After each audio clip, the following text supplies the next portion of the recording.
mengizinkan saya untuk berbicara di forum yang prestisius ini. Izin saya slide share ya. Oke. Selamat pagi. Assalamualaikum warahmatullahi wabarakatuh.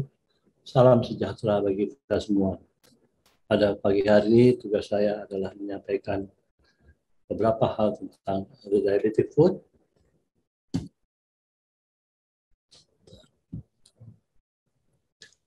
Untuk acara ini saya tidak ada yang perlu saya declare. Tugas saya pada pagi hari ini adalah tentang paradigm and updates tentang diabetic food care yang menjadi judul dari workshop JDM pada pagi hari ini. Jangan sekalian, teman-teman sekalian, beban diabetic food di dunia itu dikatakan agak kurang diperhatikan, tetapi sebetulnya dia itu bisa merusak ya, dan kemudian ya damage ya. Dan kemudian komplikasi dari penyakit ini bisa suatu saat akan menjadi suatu epidemi. Kenapa? Someone, somewhere, seorang di mana saja akan kehilangan ya loses a leg because of diabetes every 30 seconds of every day. Setiap 30 detik, setiap hari, seorang dengan diabetes akan kehilangan kakinya. Ya, ini menyebabkan kita harus lebih banyak berjuang. Bagaimana kita melakukannya itu? Sebelumnya, izinlah saya menyampaikan suatu diabetic food journey. Kita tahu bahwa pada ekstremitas bawah, syaraf-syaraf perifer, yaitu sangat mudah mengalami kerusakan, beberapa macam kerusakan pada pasien diabetes, seorang yang diabetes yang akan menyebabkan beberapa sindrom. Ya, akan terjadi symmetrical sensory neuropathy, neuropati sensoris yang simetris, dan autonomic neuropathy. Kedua keadaan ini akan advance atau berkembang secara gradual bertahap. Dan ada juga acute painful neuropathy, ya, kita tahu ada neuropati yang sangat menyakitkan, ada juga mononeuropati, ya akut presentasinya tapi bisa recover. Ini yang dikatakan.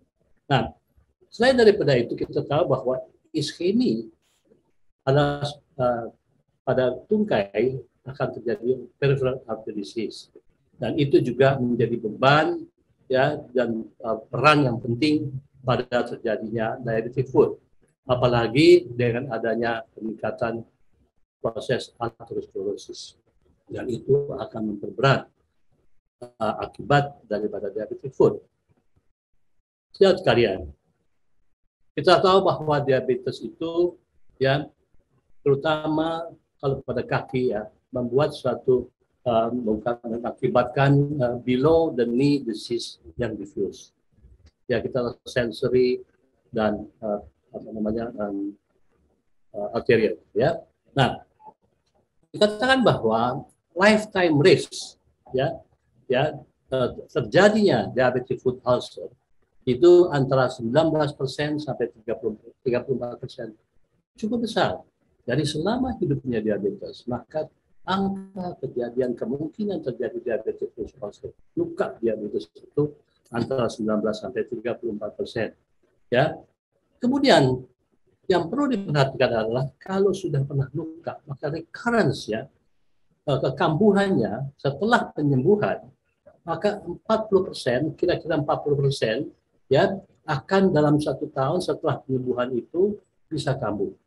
Malah 3 tahun kemudian bisa 60% dan 5 tahun kemudian 65%. Jadi setelah sembuh bukan berarti urusannya beres. Karena pada tahun-tahun berikutnya kemungkinan setelah luka sembuh tetap akan terjadi angka kekambuhan. Satu hal lagi yang penting di dalam diabetic foot journey adalah Charcot neuroarthropathy. Ya, di mana ada kelainan yang dengan background neuropati, dan di dalam pada pasien diabetes itu yang berkisar antara 0,1% hingga 8%. Ini adalah angka-angka yang bisa terjadi pada diabetes. Ya. Selanjutnya adalah ada beberapa hal yang juga akan masuk di dalam diabetic foot failure. Bisa terjadi infeksi, amputasi, osteomyelitis, komplikasi kemudian foot ulcer. Infeksi ya akan terjadi dikatakan sini, infection develops in 50 to 60% of ulcers. Ya, itu diartikan dan itu adalah patologi yang merusak kaki diabetes. Infeksi merupakan peran yang sangat besar pada kaki diabetes. Juga dikatakan bahwa kira-kira 20% dari moderate or severe diabetic foot infection results in lower extremity amputation. Jadi infeksi tadi akan 20% menyebabkan amputasi. Dan juga selain daripada itu, maka osteomyelitis. Pada diabetic foot ulcer, maka 20% ada osteomyelitis. Dan yang menarik lagi adalah setiap 20 detik, lower limb is amputated due to complication of diabetes. Jadi kita lihat bahwa amputasi pada diabetes banyak. Nah, dari semua amputasi, of all the lower extremity amputation, pasien diabetes maka 80% diawali dengan foot ulcer. Luka dulu, kemudian amputasi. Itu 80%. Ya, jadi angka-angka itulah menyebabkan kita akan harus lebih banyak berpikir. Belum lagi mortality. Dikatakan kalau seorang dengan diabetes, the mortality at 5 years for an individual with diabetic foot ulcer is 2.5 times as high as the risk for individual with diabetes who does not have a foot ulcer. Jadi kalau ada ulcer, 2,5 kali lipat lebih kemungkinan akan meninggal. Belum lagi economic burden. Karena kita kalau ada ulcer, ada kaki diabetes, maka ada direct cost, ada indirect cost, kemudian ada personal income-nya berkurang, belum lagi beban yang harus dipikul oleh keluarga. Itu tadi level pasiennya sendiri atau keluarga. Bagaimana dunia? Global burden.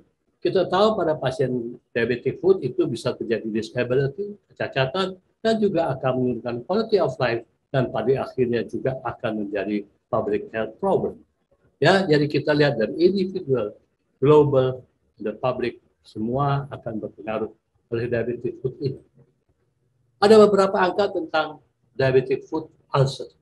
Ya, kita tahu bahwa di dunia ada saat ini ada 425 juta orang dengan diabetes, tahun 2045 dikata ada 629 juta, dan kemudian kalau di Amerika maka 12% dari biaya yang di-spend untuk diabetes itu adalah tinggi sekali. Dan dikatakan bahwa around 50% of those with diabetes will develop a foot ulcer. 15% dari orang yang diabetes akan menderita atau mengakibatkan diabetic foot ulcer. Tadi kita bicara diabetic foot, ini diabetic foot ulcer, jadi luka. Berapa macam luka itu diabetic foot ulcer? Ada neuropati, ya tentu itu disebabkan karena loss of protection sensation, ya kemudian juga terjadi dengan tanpa underlying arterial disease itu 35% diabetic foot ulcer. Kalau neuroischemic tentu lebih besar, ada 50%. Jadi kalau ada loss of protection sensation ditambah arterial disease, maka tentu akan lebih banyak terjadi diabetic foot ulcer. Ya, nah ada juga satu ulcer yang lain yaitu ischemic. Ya, ischemic sensation tetap ada, tapi dia tersumbat. Oleh karena itu pada luka diabetic ulcer dan ischemic itu nyerinya bukan main. Nah itu sudah jelas bedanya kalau neuropati karena bisa dirasakan. Ya, jadi macam-macam ulcer ini juga tentu akan harus kita atasi. Bagaimana kita mengatasinya? Ya, how are we doing? Tentu kita perlu ambil satu aspek. Kita lihat bagaimana nanti kita explore ya, bagaimana konsep tentang approach tentang wound care, bagaimana kita manage luka bagi tim. Ya, di dalam clinical practice Untuk wound care, kita ambil lukanya saja karena ada diabetic ulcer, segitu banyak guidelines. Ya, mulai dari perawat, dari kita lihat di sini ada national untuk diabetes, ada vascular surgeon, ada wound care, macam-macam. Semua mengatakan dari atas sampai bawah recommended a team approach. All of them say yes to team approach. Ya, ada beberapa literatur yang mengatakan. Kita kan misalnya ini, ya, kita ini katakan bahwa decreasing incidence of major amputations and diabetic patients consequence of a multidisciplinary food care team approach. Dalam paper ini dikatakan, ini paper 1995 sudah lama, ya, dikatakan bahwa decreased incidence of amputation at all levels, ya, itu berkurang, but decreased incidence of major amputations. Jadi semua macam amputasi kecil atau besar juga berkurang, dan juga major amputation sampai 78%. Ini adalah multidisciplinary food care team approach. Paper ini adalah di dalam tahun 2007, ya, improvement of diabetic after implementation of interest. Jadi ini ada di sini internet cause of diabetic food, ya. Itu mengatakan, kita lihat statistik gambarannya bahwa 1999 sampai 2003 amputasi berkurang karena selama secara prospektif 5 tahun diikuti kalau mengikuti konsensus. Ya, ini juga di UK dari benefits of multidisciplinary teamwork and continuous perspective audit. Kita lihat juga berkurang 1995 hingga 2005 juga kalau dilakukan multidisiplin maka akan berkurang. Apa yang dikatakan dalam tim ini adalah di Taiwan. Ya, dibandingkan antara di sini adalah diabetic foot ulcer team, ya, treatment program dengan dan tidak. Kita lihat bahwa kalau tidak pakai treatment program maka kita lihat amputasi akan lebih sedikit, reamputasi juga lebih sedikit. Ya, apa sebetulnya barrier-nya? Kita tahu bahwa apa yang kita lakukan kayaknya belum memuaskan. Kira-kira apa yang menjadi halangan, menjadi tembok, menjadi barrier? Ya, di dalam manajemen diabetes kita kurang data. Good quality studies itu masih kurang. Lalu kemudian lacking of willingness for all this keep updated. Meeting seperti ini jarang dilakukan. Oleh karena itu, bersyukurlah kita divisi endokrin membuat workshop seperti ini. Ya, kita coba update.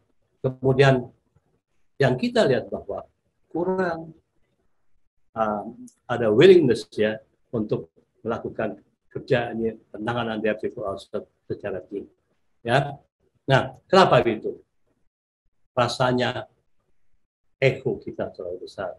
Coba kita ikuti apa yang dikatakan Albert Einstein. The more the knowledge, lesser the ego. Lesser the knowledge, more the ego. Jadi biarlah kita tetap belajar, kita knowledge kita lebih besar sehingga ego kita berkurang, kita bisa melakukan teamwork dengan lebih baik, dan marilah kita diskusikan teamwork itu seperti apa. Nah, karena kita lihat di sini bahwa reduction in diabetic amputation over 15 years di Spanyol, benefits of a critical pathway approach and multidisciplinary team approach. Kembali lagi, multidisiplin. Sekian tahun yang kita lihat grafiknya, tahun berkurang.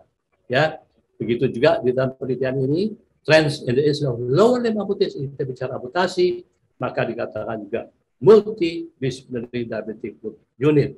Nah, itu semua akan berkurang amputasinya. Kita tidak masuk dalam itu, kita ada grafiknya bahwa jelas kalau ada teamwork, multidisiplin akan. Kita tahu bahwa di dalam penata laksanaan wound healing kalau ada luka, ya, kita tahu bahwa ada mulai dari inflamasi, proliferasi, dan remodeling. Kelihatannya sederhana, tetapi sebetulnya apa yang terjadi? Prosesnya sebegini rumit. Ya, fase yang 3 tadi, kalau kita lihat detailnya itu seperti ini. Saya tidak masuk dalam ini, tapi inilah yang terjadi. Sehingga kita harus sadar bahwa kalau kita mau memperbaiki, ikuti proses yang rumit ini, kita tidak bisa sendiri. Apa yang harus kita lakukan? Kita jelas harus melakukan kerjasama. Coba kita lihat apa yang harus kita, apakah multidisipliner atau interdisipliner. Mari kita simak dulu apa bedanya multidisipliner versus interdisipliner. Nah, kalau kita lihat apa itu multidisipliner? Multidisciplinary team. Jadi ini dikatakan adalah a multidisciplinary team is a group of healthcare workers who are members of different disciplines, each providing specific services masing-masing untuk pasien. Ya, dengan masing-masing mengobati sesuai dengan spesialisasinya. Ya, jadi specific services to the patients by treating various issues. Coba kita simak apa itu yang disebut interdisciplinary. Ini lebih menarik. An interdisciplinary clinical team is a consistent grouping of people from relevant clinical disciplines inclusive of the patient, not to the patient, whose interactions are guided by specific team functions. Jadi kalau klinisi kaki diabetes, termasuk pasiennya, maka tim itu dengan spesifik fungsinya itu membuat proses untuk achieve team defined goals. Rame-rame goalsnya apa? Ya, jadi teamwork. Jadi bukan disiplin-disiplin kumpul, tapi masing-masing dengan pasien berbicara. Nah, sebetulnya ada satu lagi, tapi ini mungkin agak lebih tidak hanya soal istilah antara multidisiplin, interdisiplin, dan transdisiplin. Karena kalau transdisiplin nanti ada including scientist, non-scientist, other stakeholders. Nah, tapi go beyond this one. Jadi harus blending in. Ya. Nah, coba kita lanjutkan. Ya, kita tahu bahwa pasien itu kalau kita lihat di sini, seorang pasien kalau datang, maka dia harus ada gatekeeper. Yang kita disebut sini adalah wound partner. Ya, nah wound partner. Nah, siapa itu? Ya, karena nanti setelah wound partner itu yang jadi gatekeeper, baru kita konsul ke klinikan. Bukan dari pasien ke masing-masing health professional karena dia akan bolak-balik. Tapi kalau lewat satu pintu wound partner ini, maka dia nanti akan pergi health professional masuk yang dia sama bekerja. Ya, inilah Journal of Wound Care tahun 2014. Nah, jadi dikatakan sini bahwa Armstrong, kita tahu Armstrong adalah tokoh di podiatri. Ya, dikatakan the impact and outcomes of establishing an integrated interdisciplinary surgical team to care for the diabetic group. Ya, kita lihat angka-angkanya. Kalau interdisiplin maka high level amputation tinggi, no amputation juga tinggi. Nah, kita lihat ya, jadi interdisciplinary surgical team harus seperti ini. Bagaimana bikinnya? Ini ada satu paper lagi yang mencoba ya bagaimana kita preserve diabetic limb. 4 steps to success. Ya, kita mulai dengan establishment of a hot food line, kedua development of wound healing clinic, ketiga ada remission clinic, dan kemudian screening clinic. Mari kita simak satu-satu. Apa yang disebut establishment of a hot food clinic? Yaitu adalah acute inpatient care for acute on chronic complication. Jadi kalau pasien sudah punya deformitas kaki, ada risiko menjadi luka. Jadi kita yang kroniknya itu kalau akutnya kalau dia kemudian ada luka, ada infeksi. Ya, jadi memang sudah diantisipasi. Maka pasien itu akan datang ke emergency room atau ke ward. Nah, kemudian ditangkap sebagai triage adalah hot food line, bukan. Jadi sebetulnya ini hotline, tapi hotline untuk food. Di tempat inilah kemudian nanti akan dilakukan penilaian apakah ini infeksi, apakah infeksi iskemia, atau ini ada kedua-duanya. Ya, kemudian kalau kita lanjut maka infeksi tentu wound care team, dan kemudian ada iskemia dan infeksi dari vascular surgeon, dan kemudian adalah kerjasama. Yang penting di sini kalau kita lihat adalah hot food line yang nanti akan menjadi gatekeeper dan kemudian akan menilai kemana nanti akan tim itu berlanjut. Ini adalah acute inpatient care for acute on chronic complication. What's next? Development of wound healing clinic. Kalau sudah luka, jadi outpatient care to manage tissue loss. Jadi kalau diabetic foot ulcer dievaluasi, kemudian dilihat etiologinya, kemudian dilihat apalagi yang ada neuropati, apa iskemi atau neuroiskemi. Kemudian kalau udah nilai maka interdisciplinary maka kita lihat optimum wound management, vascular diagnostic, glycemic control, offloading management, surgical intervention, biomechanical analysis, dan physical therapy. Interdisiplin. Setelah ada wound, ya inilah yang dilakukan untuk wound healing clinic. Klinik yang berikut apa? Remission clinic. Dari outpatient care to extend ulcer-free, hospital-free, and activity-rich days. Jadi bisa dilakukan oleh pasien yang di rumah, tidak di rumah sakit, dan bisa melakukan aktivitas. Dari healed patients, dari klinik ini adalah klinik follow-up. Karena kalau tidak, seperti saya katakan tadi, akan 1 tahun, 5 tahun, akan kembali lagi dengan ulcer lagi.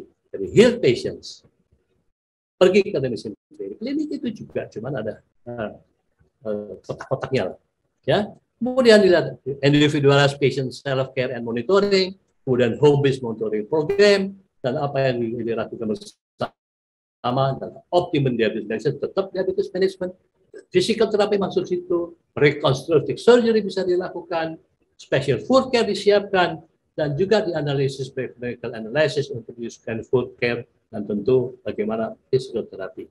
Ini adalah remission clinic. The last clinic, yaitu screening clinic. Nah, inilah yang paling penting sebelum penyelidikan. Development and dissemination of a screening clinic. Jadi kalau setiap pasien diabetes, maka kita lihat annual screening harus dilakukan. Ya, kalau bisa dari neurological, dermatological, cardiovascular, dan kemudian akan dilanjutkan kalau toh ada luka, ada apa hot foot line, wound healing clinic, remission clinic. Jadi inilah yang kita khususkan untuk diabetes, ya, diabetes patient. Sejawat sekalian, ya kalau kita lihat di sini, maka from toe and flow dari kaki sampai peredaran darah, flow vaskular, maka podiatris yang hari kita tidak punya, diabetes klinik lah, diabetes food clinic lah yang akan melakukannya bersama dengan, lalu kemudian tentu dengan yang lain-lain. Ada infeksi, kalau ada bentuk, ada plastic surgeon, tentu diabetologis akan ada di situ, general surgeons, orthopedic surgeons, prosthetist. Ya, ini ada dari Journal of Vascular Surgeon, ya, dan kita lihat bahwa ini adalah tim antara rating. Nah, mari kita lihat ada satu paper yang dari Asia, Peptarin Hospital. Mereka dari 2009 hingga 2013, diabetic foot ulcers, ya, chronic diabetic foot ulcers, ya, dari 232 pasien katakan major amputation hanya 4,2%, dan complete healing sampai 80%. Mereka pakai interdisiplin. Ya, kebetulan kita kenal Profesor Arwono dan saya dekat dengan Himatokam, yang kita tahu bahwa previous itu. Sejauh sekalian, kalau tadi kita bicara tentang diabetic foot, tidak bisa berdiri sendiri. Kita tahu bahwa diabetes itu mempunyai multiple complications dan perlu multiple courses. Jadi diabetic foot itu sebagian. Kita tahu bahwa akan bisa kena mata, kena ginjal, dan nervous system, brain and cerebral circulation, heart and coronary circulation, peripheral sehingga perlu beberapa disiplin. Ini yang multidisiplin. Ya, karena ini seluruh diabetes.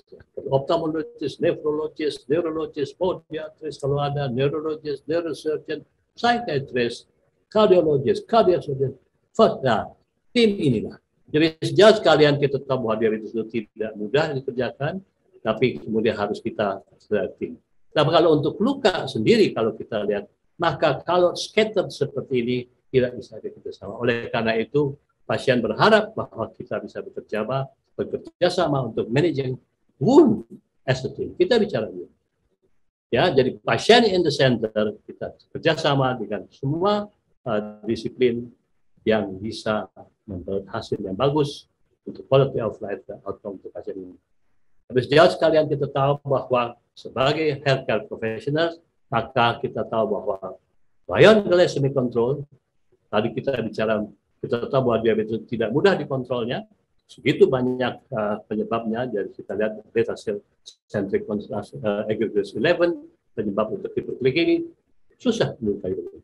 Tapi kita tahu bahwa type 2 itu multifaktorial pengobatannya, yaitu kita lihat ada diabetes, ada comorbidities, bukan hanya kaki tadi, kemudian patient preference tentu ada menjadi pilihannya, dan kemudian adverse effects of treatment kita harus perhatikan, dan cost tinggi.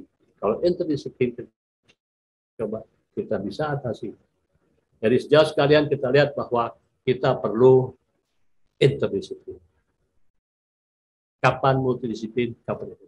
Dan sekalian terima kasih atas perhatiannya. Semoga setelah ini di dalam workshop yang lanjut yang lebih detail kita bisa mengikuti betapa pentingnya penanganan dari diagnosis, treatment sampai rehabilitasi. Cita-cita kita tentu kita mau mencapai hasil yang bagus. Ya, terima kasih banyak atas perhatiannya. Wassalamualaikum warahmatullahi wabarakatuh. Terima kasih.